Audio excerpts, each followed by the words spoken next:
Selamat malam. Kita lanjutkan kuliah kita dengan regresi dan korelasi. Malam ini kita bicarakan tentang regresi. Pada kuliah hari Rabu nanti, kita akan bicara tentang korelasi. Buka bukunya halaman 339 dan seterusnya. Ya. Halaman 339 dan seterusnya.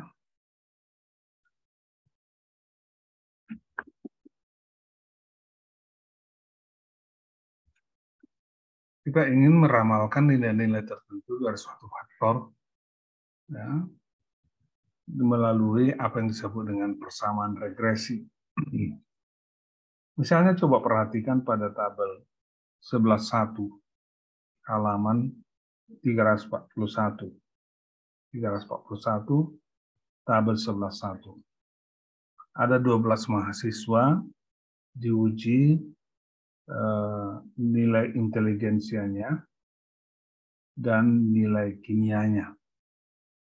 Jadi misalnya mahasiswa 1 skor tes inteligensianya X itu 65, nilai kimianya 85.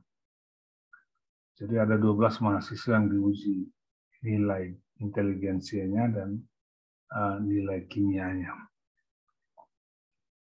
Sekarang kita ingin melihat, menduga berapakah nilai inteligensianya, ya,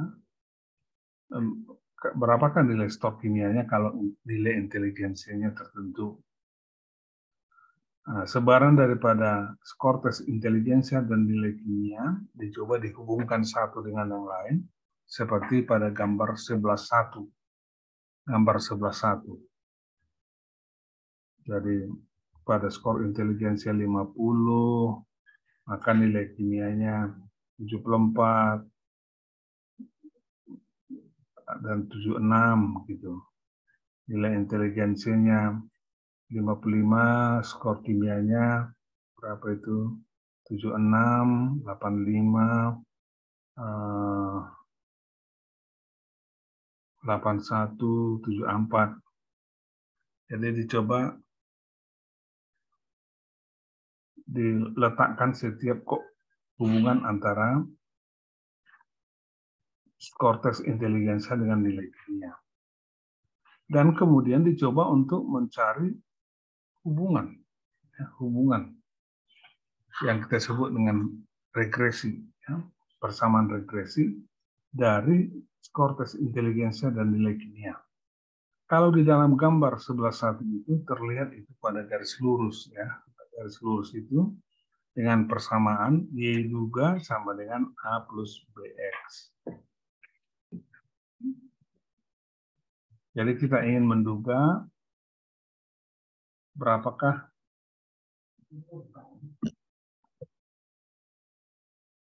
nilai kimianya kalau nilai inteligensinya tertentu.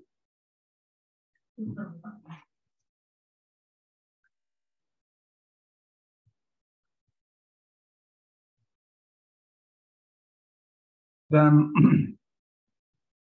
persamaan itu bisa kita tentukan, coba lihat pada halaman 342, pendugaan parameter, halaman 342.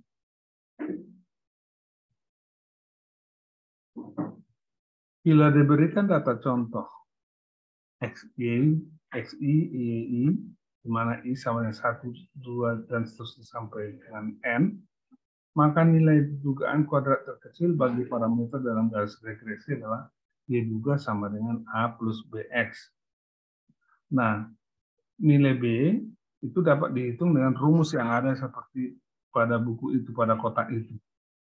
B sama dengan dan seterusnya.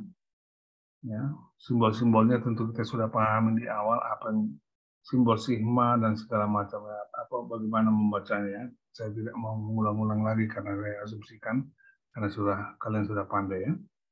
Dan kemudian kalau nilai B sudah diperoleh, maka bagaimana mencari nilai A? A sama dengan Y bar, Y rata-rata dikurang B kali X rata-rata. Nah, kalau A dan B sudah diketahui, sudah dapat dihitung, maka persamaan Y juga sama dengan A plus BX itu sudah dapat ditentukan. Nah, mari kita buat teladan 1 dari tabel 11.1. Tabel 11.1 sudah kita bicarakan tadi adalah skor tes intelijensi X dengan skor kimia ya. Rumusnya sudah ada pada halaman 342 itu. Jadi jumlah dari XI di mana I dimulai dari 1 hingga 12 itu sama dengan 725. 725 itu yang mana? Yaitu 65 tambah 50 tambah 55 tambah 65 terus tambah 55. Jadi jumlah daripada XI itu. Kemudian jumlah dari YI di mana I dimulai dari 1 hingga 12 itu sama dengan 1011. Nah, saya ulang lagi itu adalah 85 tambah 74 tambah 76 dan seterusnya. Yang itu sebenarnya sudah kita bicarakan di awal kuliah kita ya. Malu kita kalau kita ulangi lagi.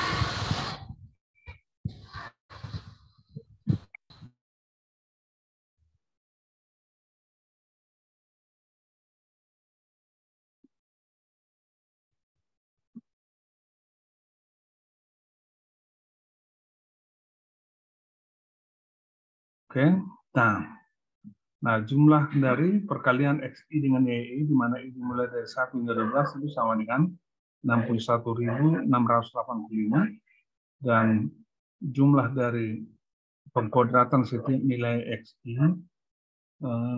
di mana I dimulai dari 1 hingga 12 sama dengan 44.475 dan rata-rata X sama dengan 60,417 dan rata-rata Y sama dengan 84,250.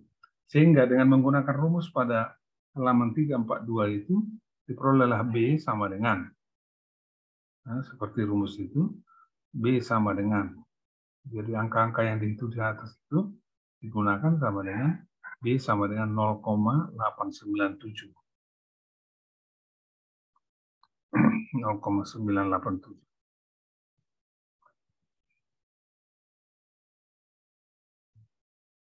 Kemudian A, A sama dengan Y rata-rata kurang BX rata-rata. Itu 84,250 dikurang 0,897 kali 60,417 sama dengan 30,056. Dengan demikian maka garis regresinya diduga sama dengan 30,056 tambah 0,897X. Itulah Y duganya. Y-nya tadi dapat kita duga kalau kita menentukan nilai X. Misalnya katakanlah nilai X itu 50. Maka kita akan bisa menduga nilai kimianya, kita masukkan nilai 50 ke dalam persamaan itu, berarti Y juga sama dengan 30,056 ditambah 0,897 kali 50. Maka kita akan memperoleh Y juga sama dengan 74,9. Bagaimana kalau intelijensianya 70, X2-nya 70? Kita masukkanlah persamaan itu juga. Jadi Y duganya diduga nilai kimianya adalah sama dengan 92,8. Itu caranya.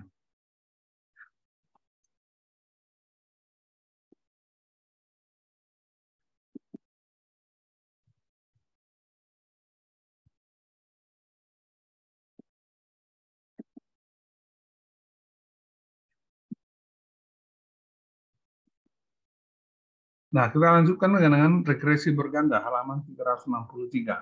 Ya. Regresi berganda halaman 363.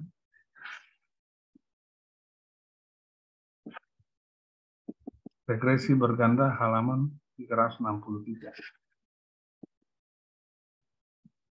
Kalau tadi yang kita bicarakan sebelumnya adalah regresi linear.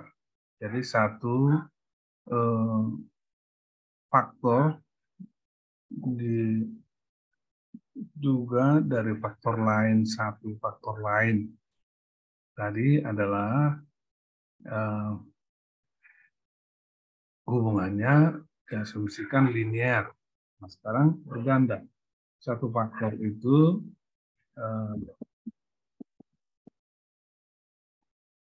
ditentukan oleh dua peubah contoh. Coba lihat halaman 364 di tengah itu, di tengah.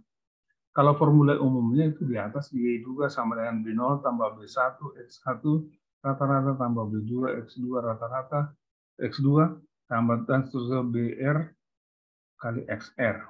Ya. Tapi kita ingin hanya dua peubah bebas saja, yaitu Y juga sama dengan B0 tambah B1 X1 tambah B2 X2. Hanya dua peubah saja, coba kita perhatikan. Seperti di tengah itu. Nah, nilai-nilai untuknya dapat dilihat pada persamaan-persamaan di bawah ini. Di bawah ini pada halaman itu juga 364 itu.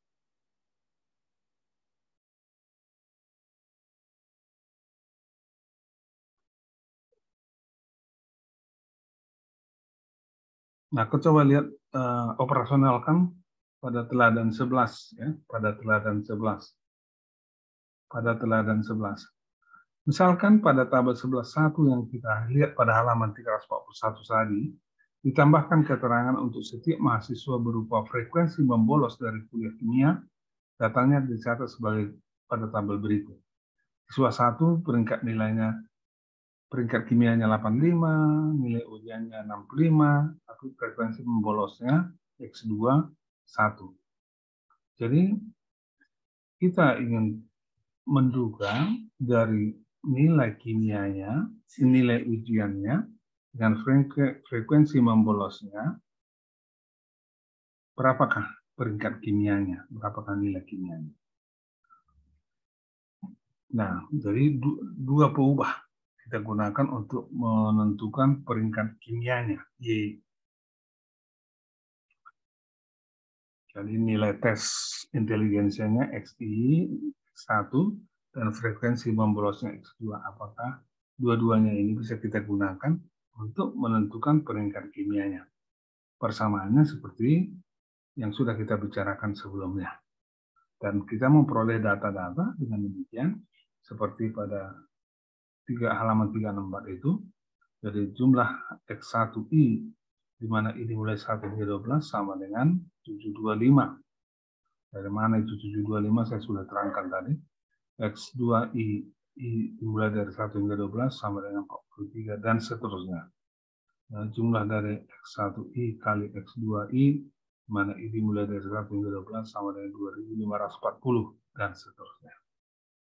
Jadi saya tidak ulangi lagi bagaimana menjumlahkan, malu kita. Nah, dengan demikian maka ke dalam sistem persamaan yang di halaman 364 itu dapat kita hitung. Kita masukkanlah nilai-nilai itu, ya, sehingga 12 B0 tambah 725 B1 tambah 43 B2 sama dengan 1011. 725 B0 tambah 44.475 B1 tambah 2540 B2 sama dengan 61.685. 43 B0 tambah 2540 B1 tambah 195 B2 sama dengan 3581. Dari tiga persamaan ini, ya, dari tiga persamaan ini tentu dapatlah ditentukan berapa B0, berapa B1, berapa B2. Ya. Itu pelajaran SMA ya. Sehingga kita bisa tentukan dengan demikian persamaan regresi berganda itu halaman 366 Y juga sama dengan 27,547 ditambah 0,922 X1 tambah 0,284 X2. Jadi berapakah nilai kimia seseorang kalau nilai intelijensinya tertentu dan nilai bolosnya. sering bolosnya tertentu X2, kita dapat menduga berapa nilai P-nya. Inilah regresi berganda, artinya menggunakan lebih dari satu parameter, lebih dari satu parameter.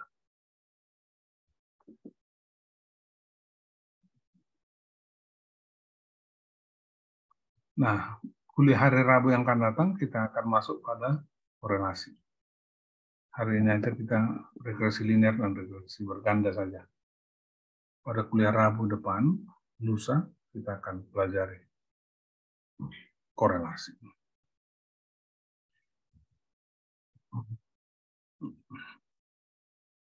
Coba buka videonya. Kameranya coba buka.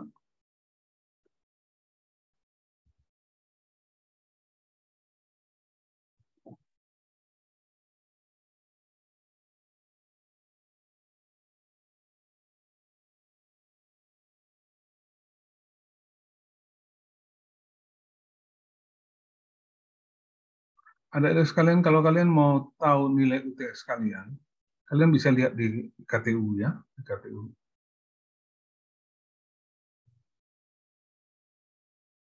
Ada yang bagus, tapi ya itulah secara umum mengecewakan. Ya.